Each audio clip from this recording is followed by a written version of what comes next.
Deputetja e Partisë Demokratike Jorida Tabaku thotë se 55% e shqiptarëve nuk arrin të mbyllin muajin, pasi të ardhurat e tyre nuk mjaftojnë për shpenzimet bazike të jetesës, shkollës, energjisë, transportit apo ushqimit. Shqipëria është një vend i mrekullueshëm, me potenciale me mundësi të jashtëzakonshme, me burime natyrore të mrekullueshme.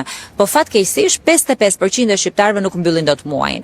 55% e shqiptarëve nuk i dalin për shpenzimet normale, për jetesë, për shpenzimet e shkollës, për shpenzimet për fëmijët, me energjinë, transportin e çdo shpenzim tjetër të rritur, familjet shqiptare sot janë në vështirësi.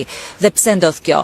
Kjo sigurisht që ndodh si rezultati politikave të gabuara, i taksave të rritura, i tregut të kapur dhe shumë elementve, por arsyeja kryesore është se sa herë që është dashur të zgjedhë qeverisë në 12 vite, ka zgjedhur për pakicën. Sa herë që ka dashur që të marrë një vendim për të mirën apo të keqen, ka zgjedhur për të keqen. Sa herë që duhej patjetër të mendonte një politikë sociale apo një koncesion, ka zgjedhur koncesionin. Gjithmonë ka menduar për pakicën. Ka menduar për 5%-in që merr gjithë pasuritë, kundrejt këtij 55%-i që nuk mbyll dot muajin. Këtë duhet ndryshojmë. Këtë sistemin e kapur dhe këto zgjedhjet e gabuara që e kanë çuar Shqipërinë sot në këtë moment të vështirë.